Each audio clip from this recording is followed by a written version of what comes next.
Bismillahirrahmanirrahim. Assalamualaikum.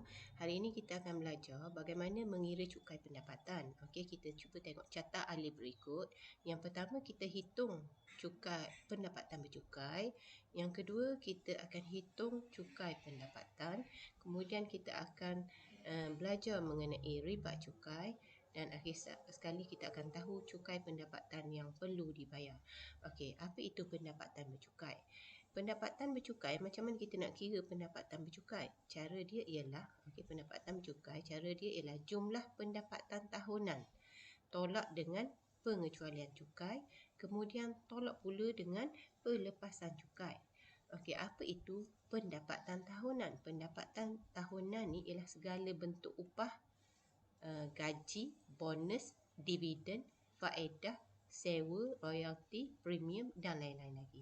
Namun bukan semua pendapatan tu perlu dikenakan cukai. Contohnya kalau allowance petrol atau perjalanan, subsidi oleh kerajaan seperti subsidi perumahan dan kenderaan, manfaat perubatan, allowance sara hidup ataupun kita kenali sebagai KOLA, allowance kerajaan dan lain-lain ni tidak termasuk dalam pendapatan tahunan. Baik, apa pula pengecualian cukai? Okey, pengecualian cukai ni adalah berbentuk hadiah ataupun derma atau sumbangan yang kita berikan kepada kerajaan atau pelbagai organisasi. Contohnya kita bagi hadiah kepada perpustakaan ataupun kita bagi derma kepada badan rawatan kesihatan. Apa tujuan perbelanjaan itu dikecualikan cukai? Okey, tujuan dia ialah untuk meningkatkan perkembangan kebudayaan kesenian, dan selain daripada itu kita juga untuk memupuk masyarakat penyayang.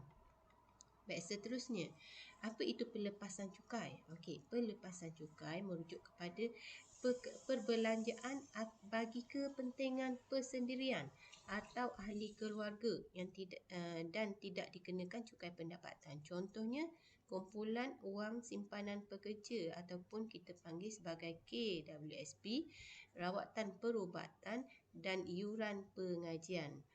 Okey, dan akhir sekali kita akan kira macam mana nak kira cukai pendapatan.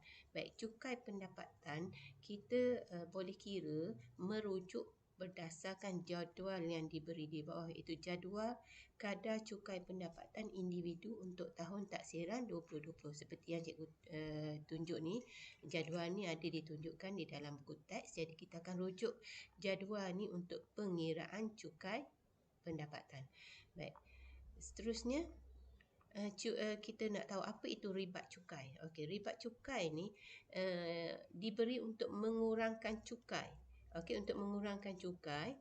Jadi ada dua jenis ribat cukai, iaitu yang pertama, ribat cukai sebanyak RM400 diberi kepada pembayar cukai sekiranya pendapatan bercukainya tidak lebih, tidak lebih RM35,000.